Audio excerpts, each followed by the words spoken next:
ഇപ്പോഴത്തെ ഏറ്റവും പ്രധാനപ്പെട്ട വാർത്ത തന്ത്രിയുടെ ചെങ്ങന്നൂരിലെ വീട്ടിലെത്തി BJP നേതാക്കൾ. വീടിന് മുന്നിൽ നിന്ന് രഘുനാഥ് നാരായണൻ വിവരങ്ങളുമായി ചേരുന്നുണ്ട്. രഘു, ഒരു RSS നേതാവിന്റെ ഒരു പ്രതികരണം വരുന്നുണ്ട്, അതിലേക്ക് വരാം. അതിന് മുൻപാണ് ഇപ്പോൾ തന്ത്രിയുടെ വീട്ടിലേക്ക് BJP നേതാക്കൾ എത്തുന്നത്. ഇന്നലെയും രഘു അവിടെ ഉണ്ടായിരുന്നു, അവിടുത്തെ കാര്യങ്ങൾ അറിഞ്ഞതാണ്. ആരൊക്കെയാണ് ഇപ്പോൾ തന്ത്രിയുടെ വീട്ടിലേക്ക് എത്തിയിരിക്കുന്നത്? മറ്റേതെങ്കിലും രാഷ്ട്രീയ രംഗത്തെ പ്രമുഖർ അങ്ങോട്ടേക്ക് വരാൻ സാധ്യതകളുണ്ടോ? എന്താണ് വിവരം? BJPയുടെ സൗത്ത് ജില്ലാ പ്രസിഡന്റ് സന്ദീപ് വാചസ്പതിയും പ്രാദേശിക നേതാക്കളുമാണ് അരമണിക്കൂർ മുമ്പ് തന്ത്രിയുടെ ചെങ്ങന്നൂരിലെ താഴമൺ മഠത്തിൽ എത്തിയത്. സ്വാഭാവികമായി തന്നെ ചില രീതിയിലെങ്കിലും തന്ത്രിയെ ഈ കേസിൽ ബലിയാടാക്കുന്നു എന്നുള്ള രീതിയിൽ ചില സംഘപരിവാർ പ്രൊഫൈലുകളിൽ അല്ലെങ്കിൽ സമൂഹ മാധ്യമങ്ങളിലെ പ്രൊഫൈലുകളിൽ നിന്നുള്ള അത്തരത്തിലുള്ളൊരു വിമർശനം ഉണ്ടായിരിക്കാം. ഒരു പക്ഷേ അങ്ങനെയുള്ളൊരു രാഷ്ട്രീയ നിലപാട് എടുക്കുന്നതിനൊപ്പം മാത്രമായിരിക്കില്ല എത്തിയത്.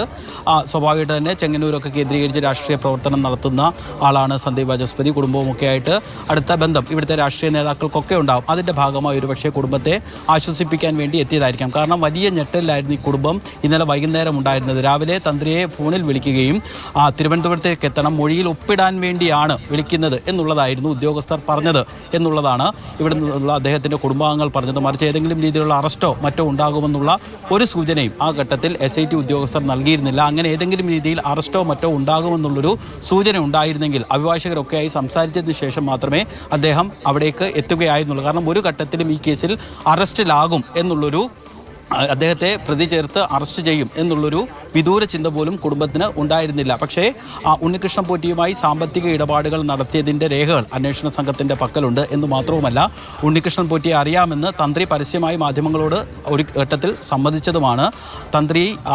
തന്ത്രിയുടെ അടുപ്പമുള്ള ആളുകൾ പറയുന്നത് കർണാടകയിലെ ഒരു ക്ഷേത്രത്തിലെ മേൽശാന്തിയായിരുന്നു ഉണ്ണികൃഷ്ണൻ പോറ്റി. അവിടുത്തെ താന്ത്രിക ചുമതല താഴമൺ മഠത്തിനായിരുന്നു ഉണ്ടായിരുന്നത്. ഒരു ഘട്ടത്തിൽ അവിടെ പൂജയ്ക്ക് പോയ അവസരത്തിൽ ഉണ്ണികൃഷ്ണൻ പോറ്റിയുമായി അടുപ്പത്തിലാകുകയും അങ്ങനെയാണ് ഉണ്ണികൃഷ്ണൻ പോറ്റി തന്ത്രിയോടൊപ്പം ചേരുന്നത് എന്നുള്ളതാണ് പറയുന്നത്. ദക്ഷിണ വാങ്ങിയിട്ടുണ്ടാകാമെന്നുള്ള സാധ്യതയാണ് വളരെ കൂടുതൽ. പക്ഷേ അപ്പോഴും ഇത് സ്വർണ്ണപ്പാളി വിറ്റ് കിട്ടുന്ന പണമാണെന്നുള്ള കാര്യം വിദൂരമായി പോലും അറിവ് ഉണ്ടായിരുന്നില്ല എന്നുള്ളൊരു വിശദീകരണമാണ് അനൗദ്യോഗികമായി കുടുംബം നൽകുന്നത്.